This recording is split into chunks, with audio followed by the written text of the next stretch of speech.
Good morning, third year mathematics. आपके जो है आप जानते ही हैं कि पेपर 1 उसका यूनिट 1 और चैप्टर है समूह ग्रुप। ठीक है, और ये ग्रुप क्या होता है उसकी डेफिनेशन जो है मैंने आपको बता दी थी। ठीक है, कि एक ऐसा जो है समूह है जिसमें एक द्विआधारी संक्रिया होती है प्लस वह द्विआधारी संक्रिया जो है साचर्यता के गुणधर्म का पालन करती है, और उस ग्रुप में जो है क्या होता है, उस समुच्चय में तत्समक भी होता है और उसका प्रत्येक अवयव जो है उसका प्रतिलोम भी विद्यमान होता है। ठीक है, तो उसको जो है हम लोग क्या कहते हैं, ग्रुप कहते हैं। और ग्रुप में जो है लास्ट लेक्चर में मैंने आपको बताई थी यहाँ पे कि किसी भी जो है ग्रुप की जो में अवयव की कोटि जो है वो क्या होती है। ठीक है, कोटि क्या होती है, यहाँ पे जो है कोटि किसी भी अवयव की कोटि जो है यानी कि ऑर्डर ऑफ ए एन जो है छोटे से छोटा एक पूर्णांक होता है, छोटे से छोटा एक पूर्णांक होता है कि जिससे कि एक ही पूर्णांक वह घात लगाने पर हमें तत्समक प्राप्त होता है। ठीक है, तत्समक प्राप्त होता है।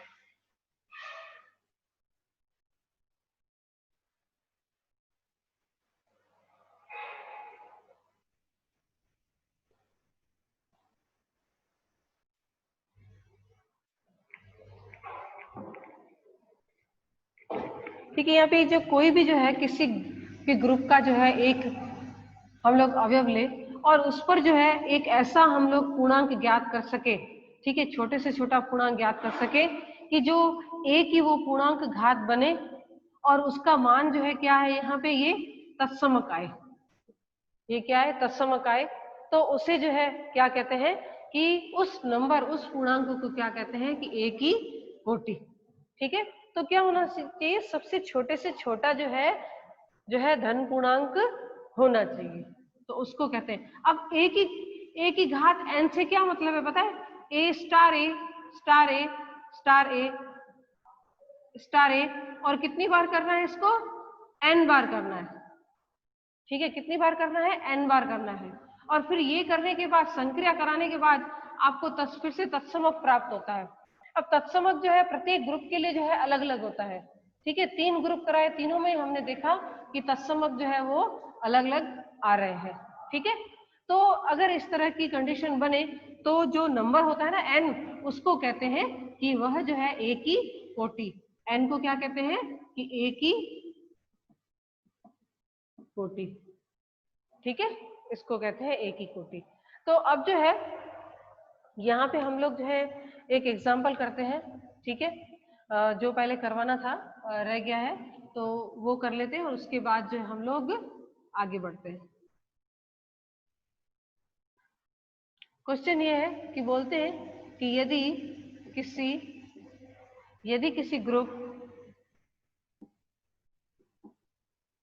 G डॉट के प्रत्येक अवयव A के लिए, प्रत्येक अवयव A के लिए a square is equal to E है, तब सिद्ध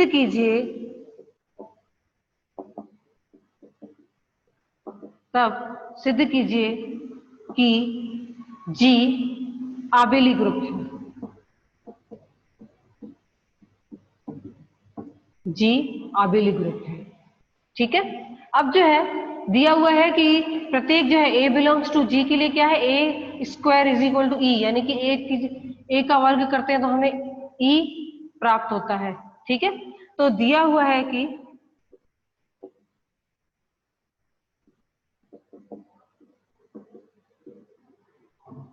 A बिलोंग्स टू G, ठीक है, के लिए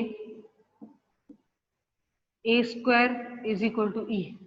ठीक है, a square is equal to E यानी a into a dot a is equal to E। ठीक है, अब ये जो है ग्रुप है, ठीक है, जो दिया हुआ हमारा कौन सा G जो है वो क्या है, एक ग्रुप है।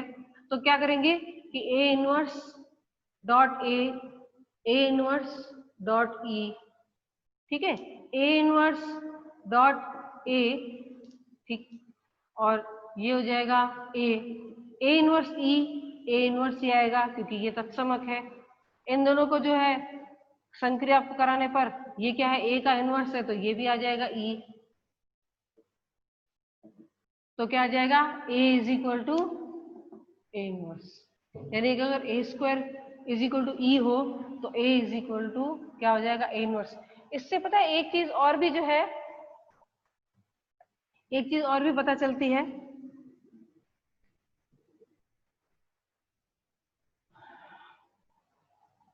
A inverse a is equal to ये आ जाएगा a inverse e into a inverse, तो a is equal to a inverse. ठीक है, a is equal to a inverse. अब a is equal to a inverse से जो है, अगर मान लीजिए कि कोई भी जो है ग्रुप जी दिया हुआ, उसका कहते हैं कि प्रत्येक अवयव के लिए जो है ए स्क्वायर इज इक्वल टू ई, यानी कि प्रत्येक अवयव जो है स्वयं का ही प्रतिलोम है। प्रत्येक अवयव जो है वह स्वयं का प्रतिलोम है। यह भी चीज यहाँ पे जो है सिद्ध होती है। ठीक है ना, यह भी जो है यहाँ पे सिद्ध होता है कि प्रत्येक अवयव जो है वह खुद का ही प्रतिलोम है। लेकिन हमें क्या प्रूव करना है कि हमारा ग्रुप जो है वो आबेली है। ठीक है, हमें प्रूव करना है कि हमारा ग्रुप आबेली है। तो देखेंगे,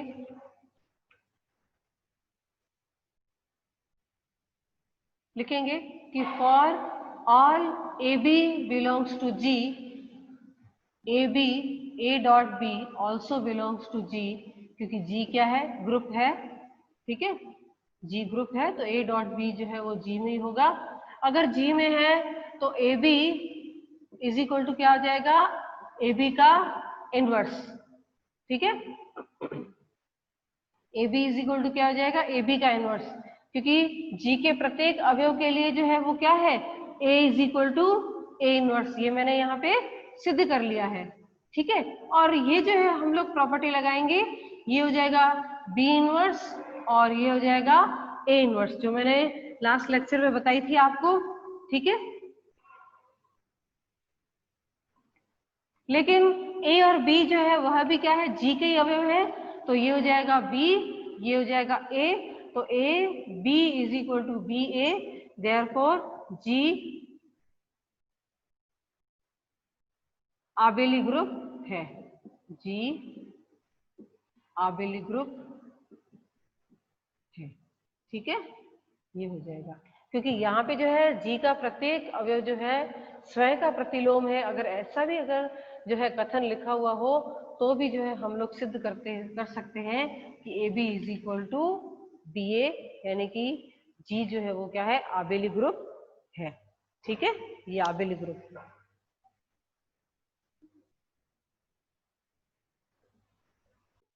चलिए आगे जो है अवयव की कोटि के लगते कुछ जो है हम लोग यहाँ पे थ्योरम करते हैं। ठीक है, पहला थ्योरम जो है वो ये कहता है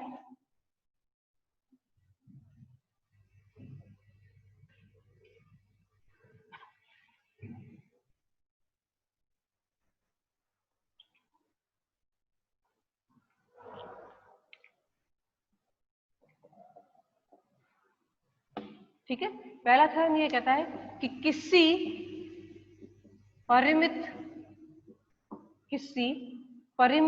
ग्रुप के प्रत्येक अवयव की कोटि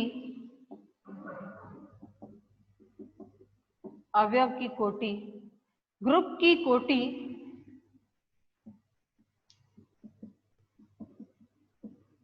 कोटि से कम या बराबर होती है।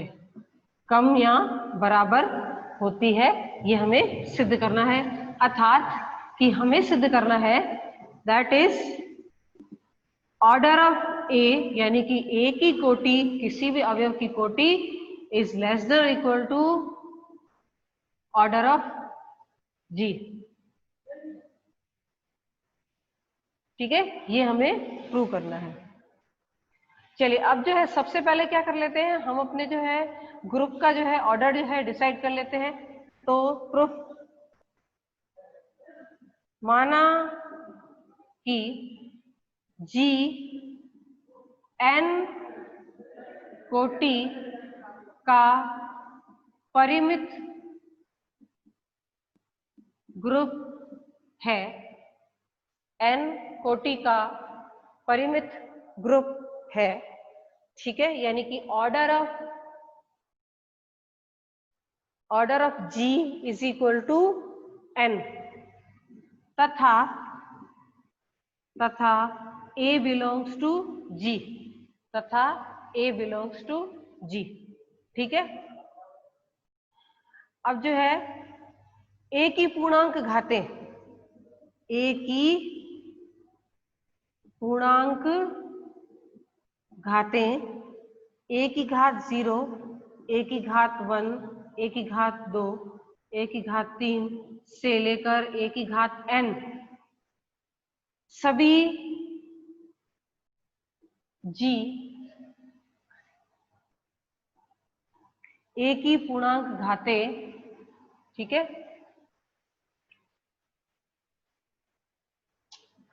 कौन सी?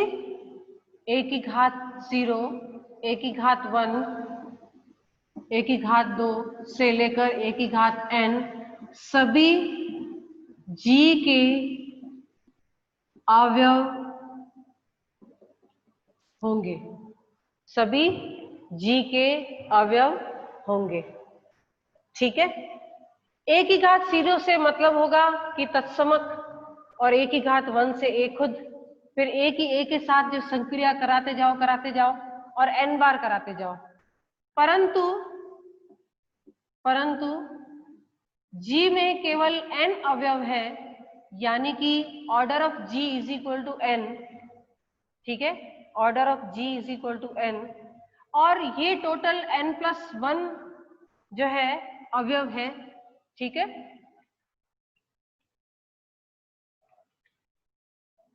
परंतु G का ऑर्डर जो है वो क्या है? n है,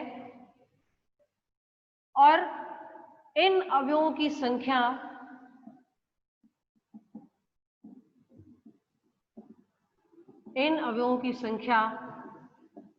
n+1 है, तो इनमें से कोई दो अवयव जो है क्या होंगे? बराबर होंगे, ठीक है। अतः इनमें से कोई दो अवयव समान होंगे, ठीक है। G में कितने टोटल हमें पता है कि n अवयव है, लेकिन अगर A की जो है पूर्णांक घाते में 0 से लेकर n तक लगाऊं तो ये टोटल n+1 हो जाती है।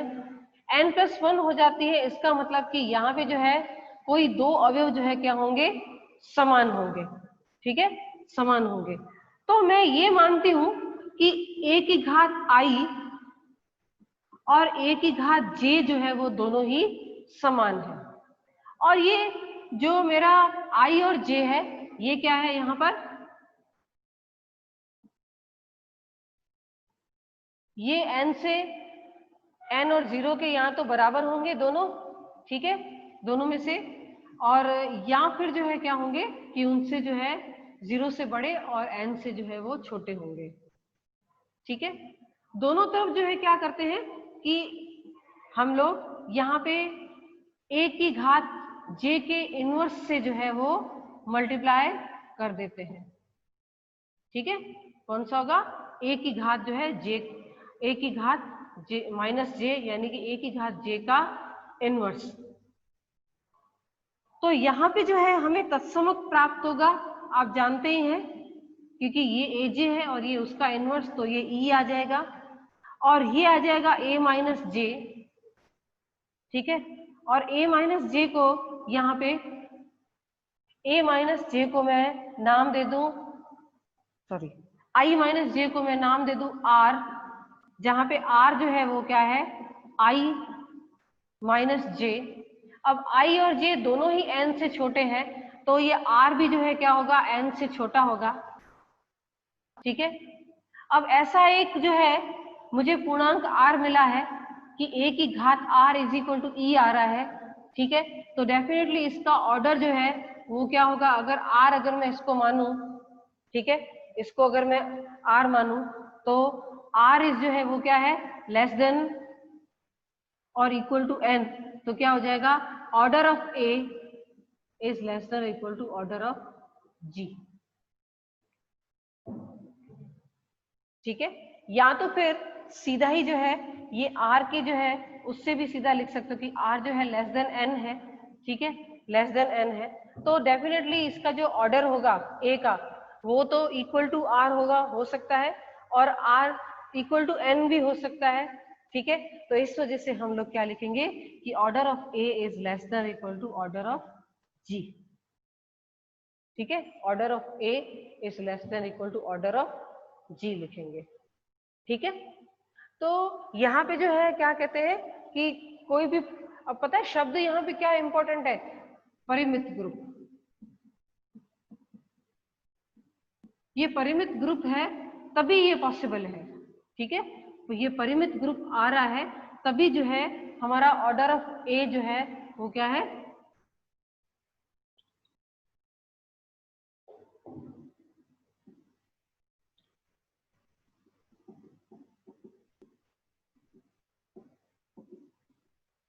और आर क्या है, r is equal to i minus j जो कि लेस देन एन है, therefore order of a is less than equal to order of जी।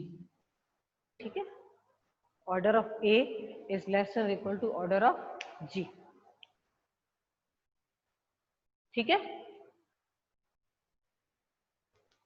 तो यहाँ पे ये हम लोग जो है थ्योरम प्रूव कर पाए हैं वो इस शब्द की वजह से। ठीक है, तो देखिए यहाँ पे जो है शब्दों का कितना महत्व है। ठीक है ना, कि अगर परिमित ग्रुप दिया, इसके बदले अगर मैं कोई ग्रुप देती तो शायद मैं ये प्रूव नहीं कर सकती थी, नहीं होता ये प्रूव। यहाँ पे मैंने परिमित ग्रुप लिया है तभी जो है मैं ये प्रूव कर सकती हूँ कि order of a is less than equal to order of G. ठीक है, तो बाय स्टेप जो है आपको याद रखना है कि पहले क्या करना है, पहले किस तरह से लेना है, फिर आगे जो है क्या लिखना है। इस तरह से एक एक स्टेप से जो है आपको यहाँ पे ध्यान में रखनी है चीजें।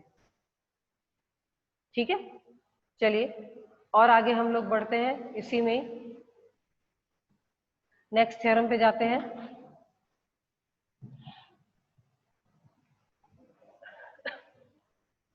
ये बार बार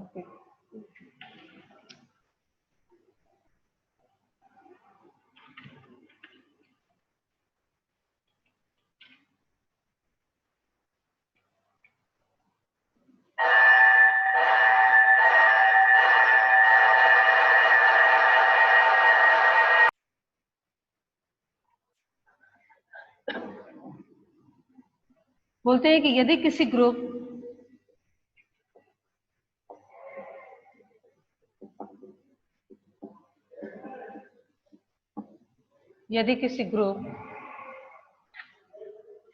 जी स्टार के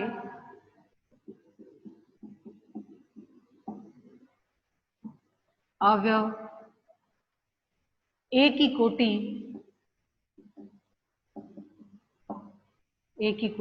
n हो तो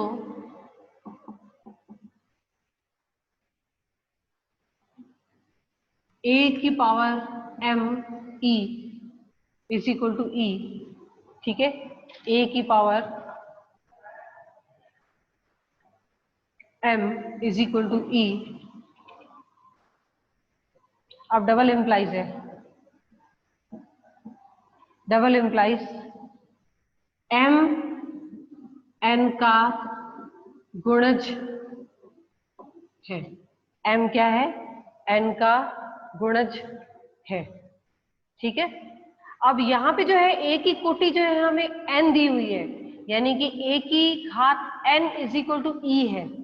ठीक है, ये कोटि हमें n दी हुई है, लेकिन बोलते हैं कि एक ऐसा दूसरा अगर नंबर है जिस पर जो है, जिससे क्या है कि वह नंबर जो है अगर a की पूर्णांक घात बनता है और इज इक्वल टू ई आ जाता है, तो वह नंबर जो है वो n का गुणज ही होगा। वह नंबर क्या होगा? n का गुणज ही होगा। इस थ्योरम को इस तरह से भी बोलते हैं, ठीक है, बोलते हैं कि यदि A बिलोंग्स टू G, ठीक है,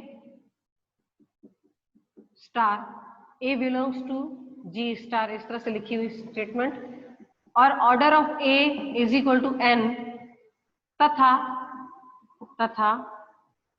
m एक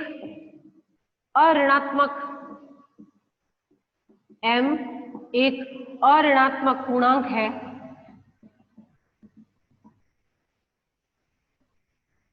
तो a की घात m is equal to e यदि और केवल यदि, यानी डबल इंप्लाइज को हिंदी में क्या बोलते हैं यहाँ पे?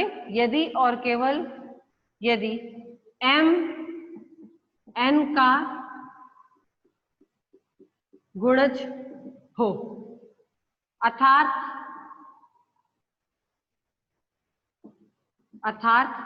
m is equal to n Q, और q क्या होगा? कोई प्राकृतिक संख्या होगी, ठीक है। ये पूरा थ्योरम है। तो यहाँ पे जो है सबसे पहले जो हम लोग क्या मान लेंगे कि a की घात m इज इक्वल टू ई, यहां से शुरुआत करेंगे, ठीक है। तो चलिए सबसे पहले मान लेते हैं इस तरफ से कि a की घात m इज इक्वल टू ई, ठीक है। a की घात m is equal to E तथा order of a is equal to n, तो दोनों ही क्या है? पूर्णांक है। m और n जो है क्या है? पूर्णांक है। m और n दो पूर्णांक है, तो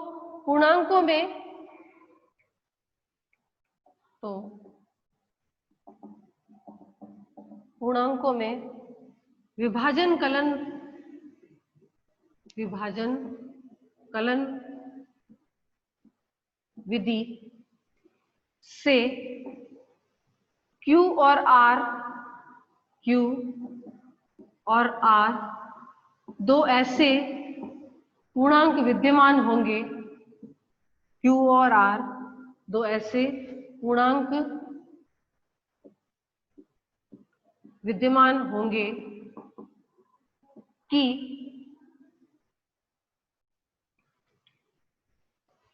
m is equal to N Q plus R, जहां पे ये r जो है क्या होगा? वो इससे जो है 0 के बराबर हो सकता है और उससे बड़ा होगा और n से हमेशा ही छोटा होगा, ठीक है। n से हमेशा ही छोटा होगा। तो अगर a की घात m is equal to e है, तो a की घात क्या लगाएंगे? N Q plus r is equal to e हो जाएगा, ठीक है। N Q plus r is equal to e हो जाएगा। तो ये होगा a की घात एन क्यू और a की घात आर इज इक्वल टू ई, ठीक है।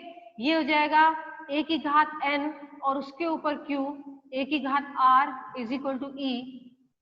a की घात n is equal to E होगा, क्यों? क्योंकि यहाँ पे जो है a का जो है ऑर्डर कितना है? n है, तो ये e की घात q इंटू a की घात r is equal to e, तो ये हो जाएगा a r is equal to ई, ठीक है। A r is equal to e, लेकिन r जो क्या है?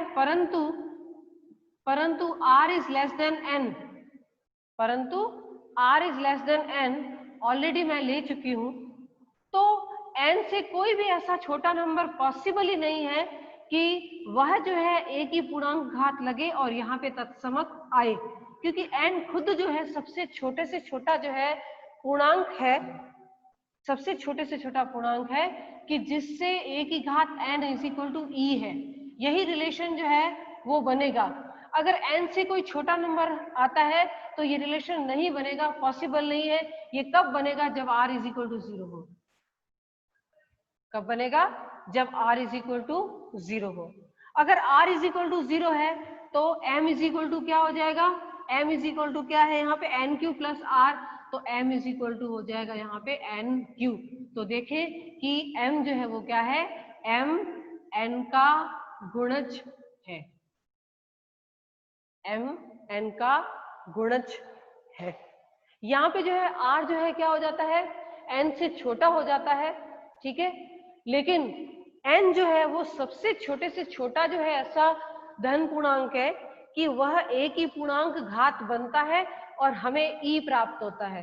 क्यों? क्योंकि a की कोटि कितनी है यहाँ पे? n है, ठीक है। a की कोटि कितनी है? n है।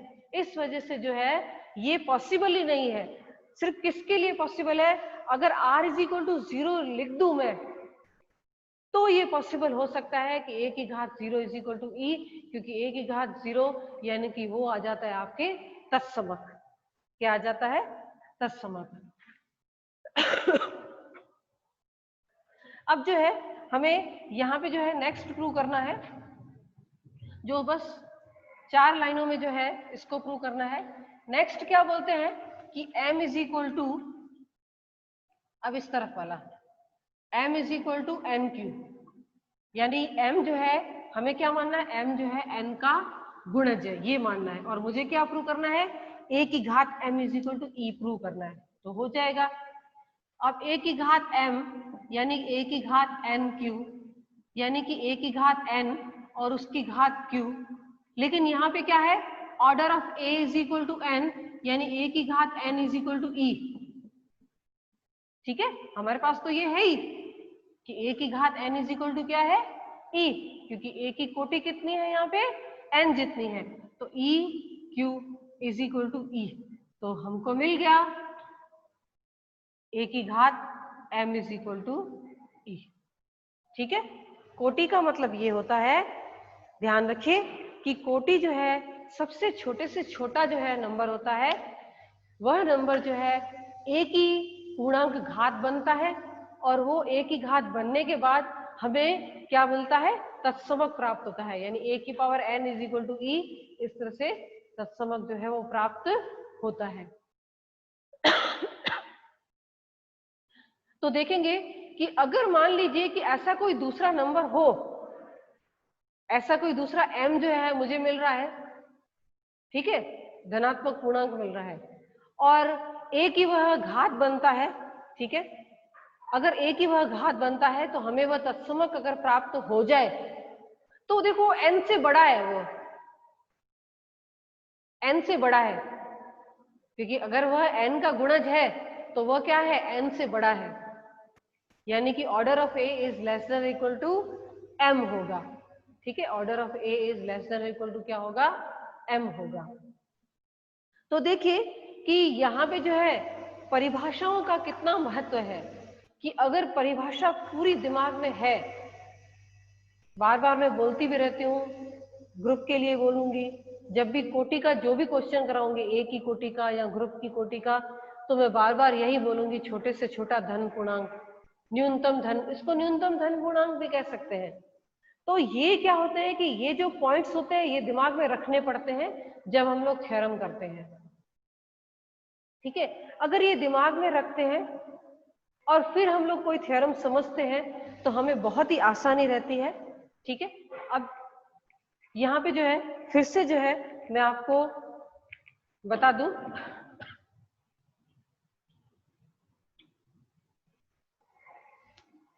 कि ए की कोटि यानी कि order of a, order of a जो है क्या होता है? न्यूनतम कहे या छोटे से छोटा धन पूर्णांक कहे, ठीक है।